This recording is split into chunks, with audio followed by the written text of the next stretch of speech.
Welcome to BAM, Badass Moms with Lori and Jenny. We are moms on a mission to share women's stories about life, fitness, aging, relationships, travel, and much more. Hello, everyone, and welcome to our first official guest episode of BAM, Badass Moms. I'm Lori, and I'm sitting next to Jenny, and we have a very special guest with us today. She's a mom who's been turning heads and breaking stereotypes everywhere she goes. We're talking about the one and the only Sarah, the badass mom. But before I get Sarah on the mic, I'm going to let Jenny do a little introduction. This is Jenny, and Sarah and I met working at Children's Hospital. We were both in HR together, and I loved working with her. And so when I left there, I begged her to come with me to my next gig, and she came with me. And then both of us decided that we were kind of over this corporate America thing, and so we went into our own HR business together. So Sarah is actually my business partner and my friend and my fellow running partner. So we are excited to talk to Sarah today. And Sarah, tell us just a little bit about your journey. Well, that was quite the opener of just tell me about your journey. You know, I think I just want to kick things off and just start with the big question. And, you know, what's your secret to being such a badass mom? What makes you stand out and really turn heads? I think it's a super hard question, of course, thinking about doing this with y'all today, because I wouldn't consider myself a badass mom until you asked about maybe joining the conversation around this. But I think it's this idea. I think you're a badass mom. Well, I appreciate that. I don't know. I think to me, it's this idea, especially having kids. I've got littles, a 6-year-old and a 3-year-old. And this idea that I'm showing them what they can and can't be, or, it's almost like showing them what the boundaries are of the world. And so just kind of showing them that anything and everything is possible through my actions. I think I maybe watched my own mom growing up, and it was a little bit of what I shouldn't do, and instead I'm trying to teach my kids that anything is possible. So to me, I guess that's being a badass mom. I absolutely agree. That's 100% about being a badass mom. I think, whether you know it or not, your kids think you're a superhero. So I think you should always keep that in mind. They totally do. Yeah. They make her little signs. Go, Mom, run, Mom, run. Oh, I love it. And I mean, that's the best, right? I mean, I think when everything else just, isn't going right or doesn't make sense, our kids have a way of, at times, frustrating us more than anyone else in the world, but also making us smile and feel loved more than anyone else. Totally. So, Sarah actually had kind of a life-changing event happen. Was it 2 years ago? 2 years ago. 2 years ago. So, and it was right before I begged her to come to my company with me before we started out on our own and all that kind of stuff. But Sarah had a health scare, and so I would love to hear a little bit about what happened and how that kind of changed the way you parent, the way you live life, that kind of stuff. Yeah, for sure. Changed everything. It was like the catalyst, the start to all the things. It was in August of 2021 that I started to notice kind of a weird sensation, I suppose, in my throat. And, I think as all good moms do, I'm like, it'll go away, fine, it's stress, it's anxiety, and it doesn't go away. And my own mom is like, I think you need to go to the doctor, it's time. And which kicked off a series of events to me finally being diagnosed with metastatic papillary thyroid cancer in September. The date was September 24th. Sarah, can you back up? Because I know that I don't know right away what that means, but if you could maybe just put that in layman's term of what kind of cancer that is. Yeah, definitely. It's basically thyroid cancer. So your thyroid is in your neck. It controls many, many hormones across your body. In particular, your thyroid stimulating hormone. You cannot live without your thyroid. You have to be on medication. And it's something that really a lot of different hormones in your body flow throughout it. So that's what that type of cancer is. Thank you. And metastatic just means that it had spread outside of my thyroid. So I had it in my lymph nodes and my neck, and there was a possibility of it being in kind of other parts of my body as well. Crazy. That's definitely got to be so scary. Back that day, when that happened, yeah, I'm sure your thought process was like, your brain was spinning. So take us back to that day. Well, yes, because in particular, I had considering leaving the job I had been at to come with me. to come with you. I had been at my current role for my current job, current place for 10 years. And I was finally not a sissy enough to like think about moving. You had been talking to me a long time. And I had finally started to interview and I was going through the process and I was super excited about it. And then it was, I would say, days before being offered a potential job with this new place that I found out I had cancer. And it stopped everything. I decided to pull out of the recruitment process for that. And it was also right before the holidays. You know, it was in September that I was diagnosed. And after going through a bunch of tests and a bunch of things for over a month. And yeah, it stopped everything right before Halloween, Thanksgiving, Christmas, a new job. Wow, that's a lot to take in. I mean, that I can't even imagine what that had to have been like and where your mind, you know, ended up just kind of going with all of that and having a family and, you know, going through an already like transitional time on thinking about, you know, switching careers. I mean, it sounds like everything is good now, though, correct? Yeah, everything. I mean, as good as it can be, I suppose. They won't, thyroid cancer is one of those things that it's super slow growing, so it's not likely to kill me, the variant that I have. There's one variant in particular that can be pretty dangerous, but it's super slow growing, so it's one of those cancers that they don't actually tell you you're in remission from until after 10 years of clean scan. So as good as be for right now. I go every 6 months for checkups, some medication, all the stuff. But good for now. And obviously you were going through a bunch of stuff with work and things like that and trying to make a decision on transitioning out of your company. But how did it affect you in your outlook on life or even just your outlook on parenting two little kids? Because Charlie was what, 1? He would have been like 1.5, 2. Yeah.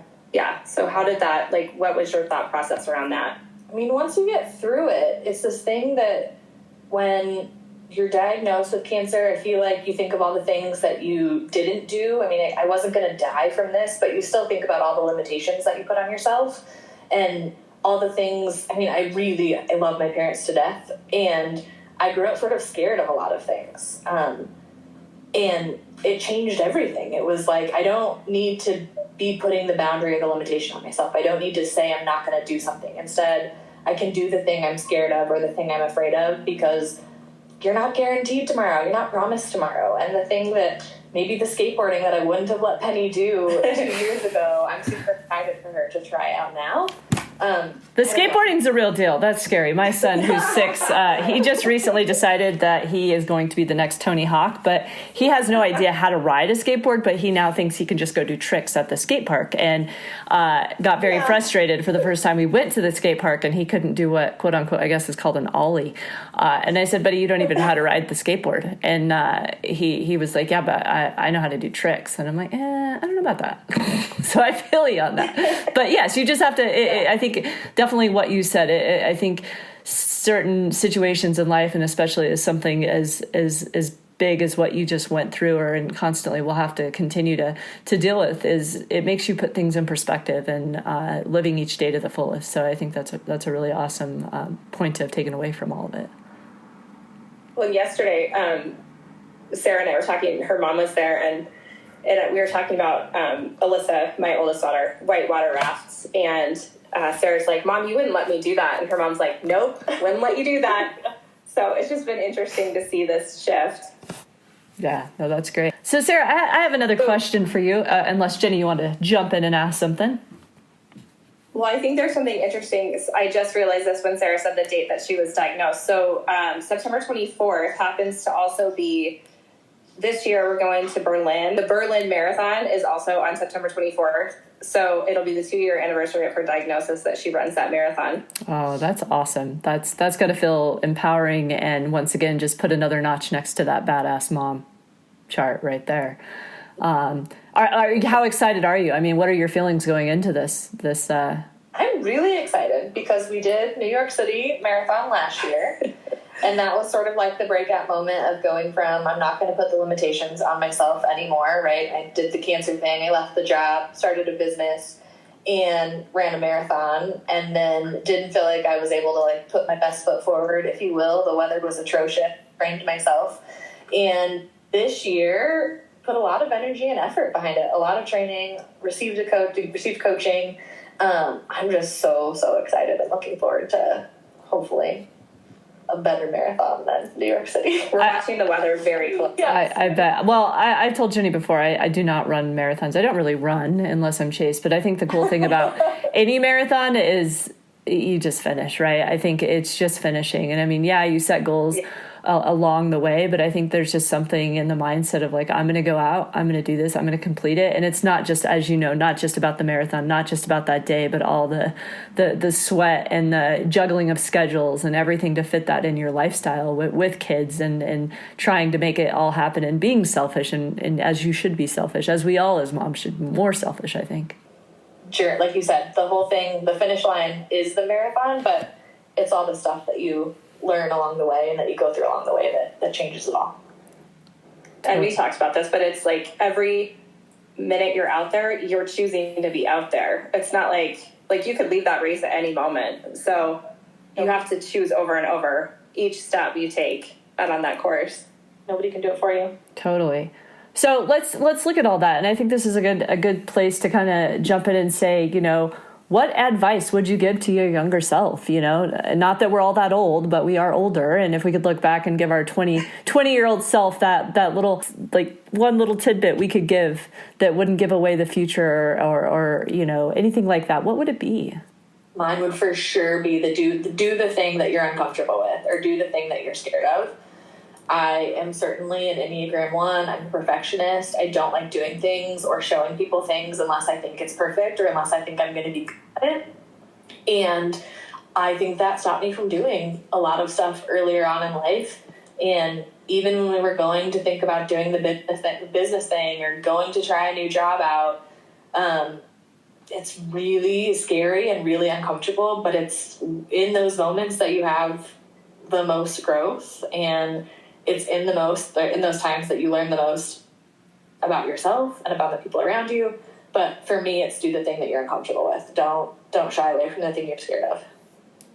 So on the same vein of work and starting a business. So obviously we both mentioned we started a business this year. Yeah. So tell everyone what it is you're working on now and what you're excited about. Well, it's clear you guys are professional marathon runners. I mean, come on. Hasn't the audience figured that out yet? Hello. Sorry.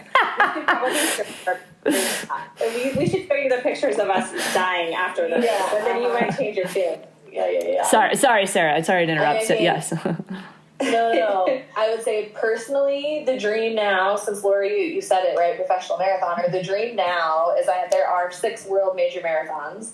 I want to run all of them by the time I hit 40. So, you know, New York and Berlin will be checked off. And spoiler alert, I'll be running London in April. Wait, I think you're doing all this for vacation. Have you cleared this with your husband? I mean, this sounds like this is like... Well, all of our vacations are planned around running, right? Okay. That's literally how... Maybe I should get into running if I can plan all these trips. I know. See? Exactly.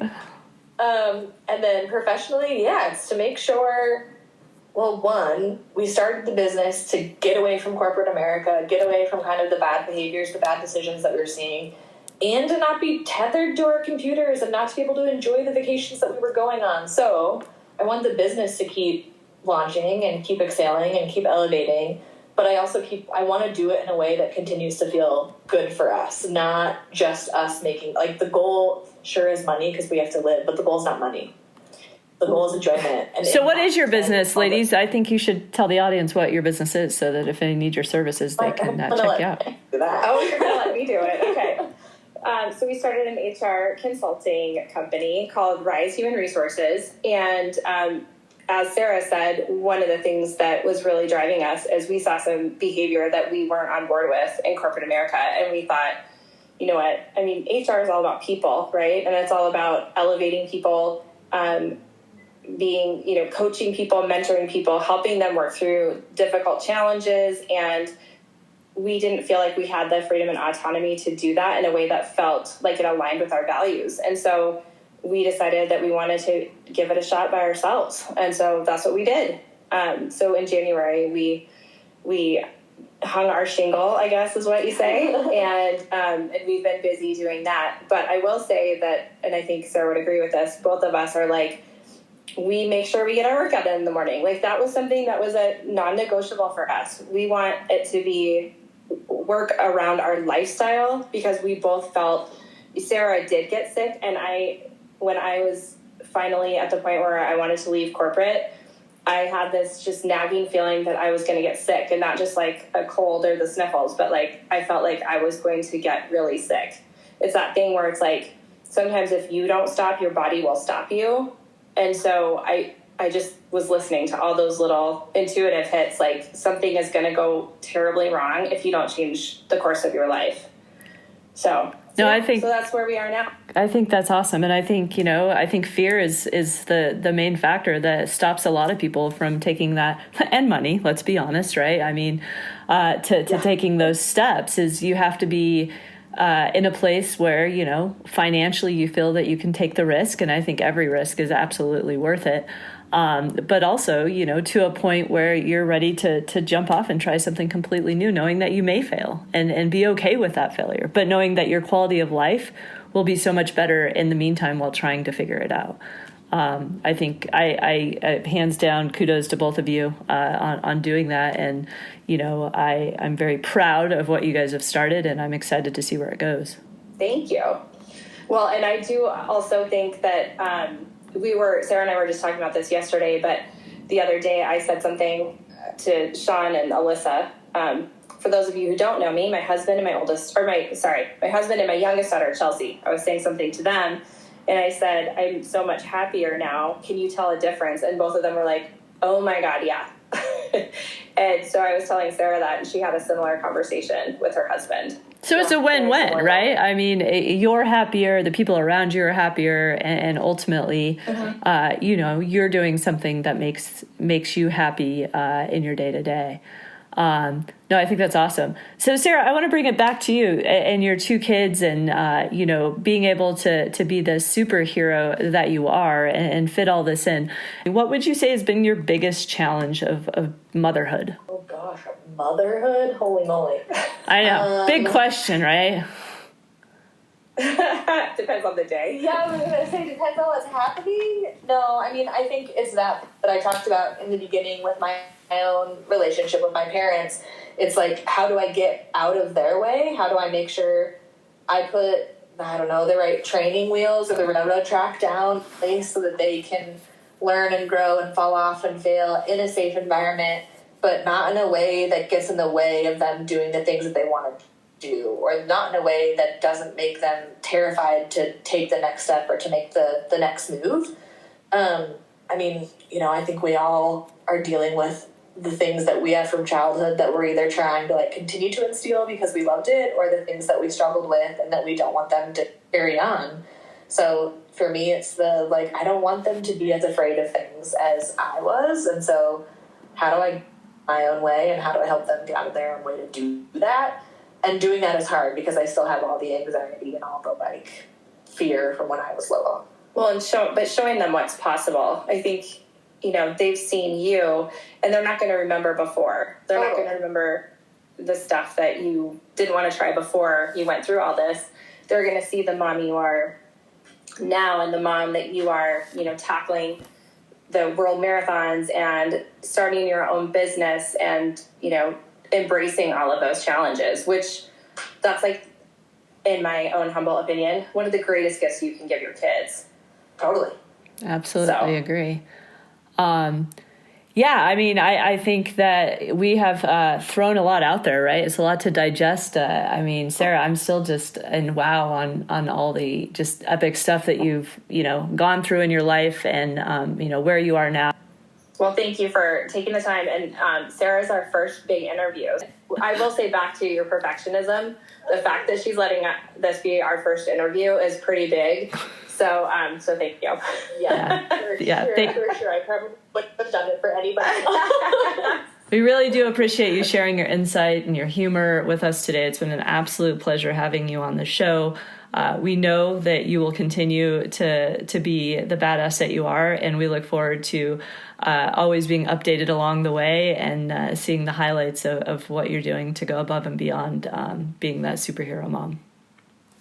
And that being said, how can we find you, follow you, all the things, watch your marathon journey, all that kind of stuff? Oh, goodness. So, marathon journey, you can catch me at Sarah_Burston at all the things like Facebook, Instagram, Sarah Burston on LinkedIn if you're looking more for business. And then we also have Rise_Human Resources. Thank you, friends, for joining us here today on BAM Badass Moms. This was our first debut interview with Sarah, and we hope you enjoyed it. We look forward to introducing you to more badass moms in the future. Until next time, keep kicking ass and changing the world.